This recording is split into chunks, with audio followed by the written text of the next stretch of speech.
Hello everyone, I am doctor Sandeepa विश्वास और आप देख रहे हैं मेरा चैनल इगॉन्स ऑन अर्थ। इस वीडियो में मैं स्टैटिस्टिक्स के कुछ क्वेश्चंस सॉल्व करने वाली हूं जो कि यूथ कंपटीशन के में दिया हुआ है। तो इस पेज पर सिर्फ 4 क्वेश्चन है, तो इन्हीं चारों को ही मैं डिस्क्राइब करूंगी इस वीडियो में। ठीक है, तो पहला क्वेश्चन है आपका, यदि सभी वस्तुओं की कीमतों में समान अनुपात में परिवर्तन हुआ है और लेस्पेयर का मूल्य सूचकांक 150 पाया गया है, तो पाशे का मूल्य सूचकांक क्या होगा।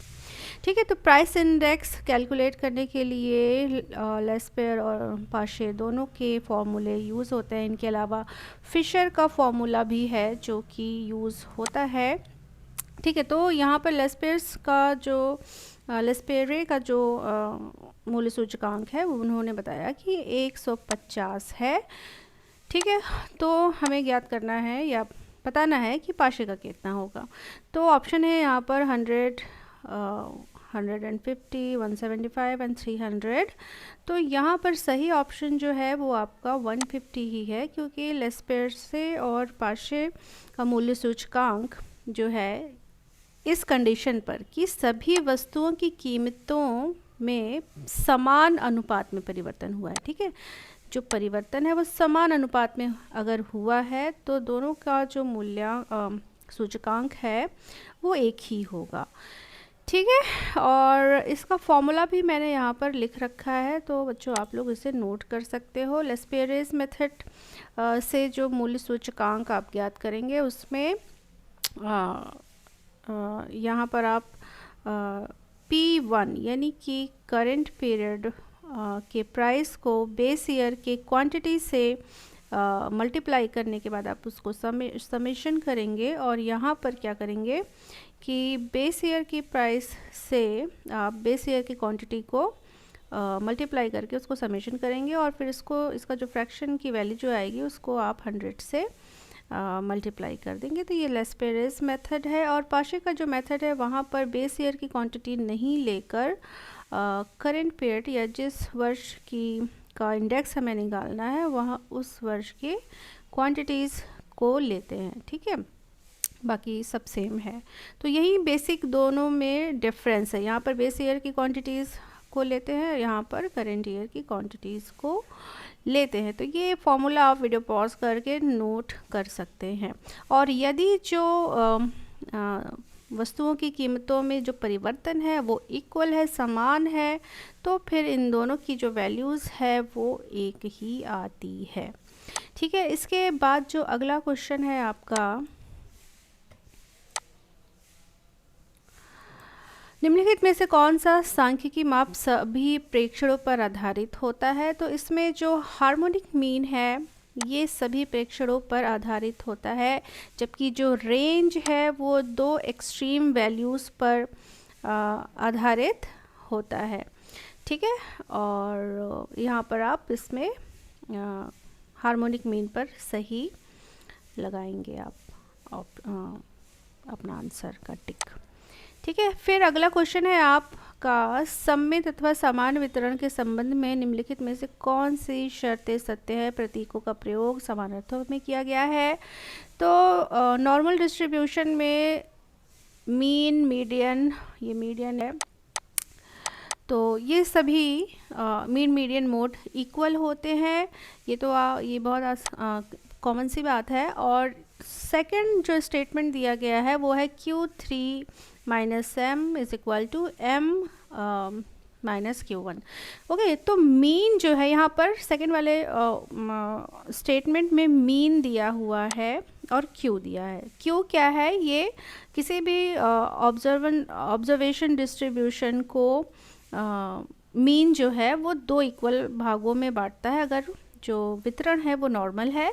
ठीक है, तो मीन वैल्यू के लेफ्ट हैंड साइड में 50% ऑब्जर्वेशन होंगे और राइट हैंड साइड में 50% ऑब्जर्वेशंस होंगे, जबकि जो क्वार्टाइल्स है वो ऑब्जर्वेशंस को 4 भागों में डिवाइड करता है। जैसे कि ये मान लीजिए ऑब्जर्वेशन है आपका 100% है, तो ये मीन जो यहाँ पर होगा वो 50% वैल्यूज़ इस तरफ होंगी, 50% वैल्यूज़ इस तरफ होंगी। ठीक है, और क्वार्टाइल्स जो है जैसे Q1, ये हो गया आपका Q1, Q2 और एक हो गया Q3। तो ये ऑब्जर्वेशंस को 4 इक्वल पार्ट्स में डिवाइड करता है और यहाँ पर 25% होगा, यहाँ पर 25% Q1 से Q2 तक होगा, सॉरी 25, ठीक है, और 25 यहाँ, 25 यहाँ,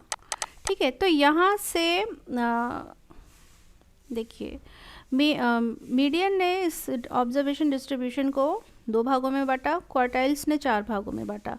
अब यहाँ पर जो शर्त दी गई थी यहाँ पर कि Q3 minus M is equal to m minus Q1, ठीक है। तो ये m जो है, पहली बात तो ये Q2 को प्रदर्शित कर रहा है, ठीक है, m या Q2, ठीक।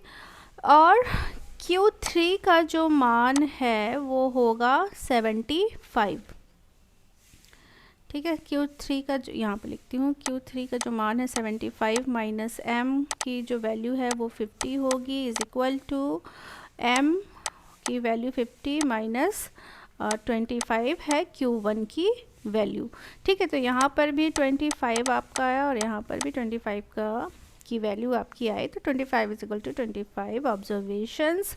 तो इसका मतलब है नॉर्मल डिस्ट्रीब्यूशन के लिए ये दोनों ही जो स्टेटमेंट है वो सही है। तो ऑप्शन यहाँ पर हो जाएगा आपका इस क्वेश्चन नंबर 3 में ऑप्शन सी, ठीक है। Both 1 and 2 are correct in this question, ठीक है। आई होप आप लोग को ये मेरा एक्सप्लेनेशन समझ आ गया होगा। ओके, सो लास्ट क्वेश्चन है यहाँ पर, लॉरेंस वक्र के संदर्भ में निम्नलिखित में से कौन सा कथन सही है, ठीक है। नंबर 1 है, यह आय वितरण में असमानता का एक प्रमुख माप है। तो ये बिल्कुल सही है स्टेटमेंट है। लॉरेंस कर्व आय वितरण में असमानता को मेजर करता है। दूसरा स्टेटमेंट है, लॉरेंस वक्र और समानता की रेखा के बीच जितनी अधिक दूरी होगी वितरण में असमानता उतनी ही अधिक होगी। ये भी बिल्कुल सही स्टेटमेंट है।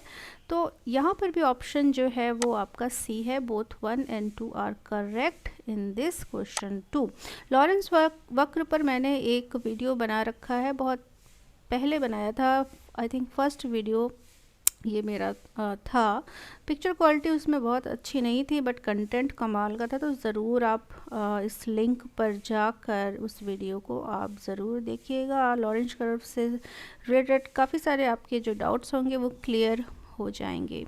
और मैं ये वीडियो जो है फेसलेस बनाई हूँ, तो आप मुझे मन की आँखों से देखने की कोशिश करिएगा मेरी आवाज़ सुनकर, ठीक है। तो इस वीडियो में इतना ही। Thank you so much for watching, और मेरे चैनल को ज़रूर सब्सक्राइब कर दीजिए, और वीडियो अगर पसंद आई तो लाइक और शेयर कर दीजिए।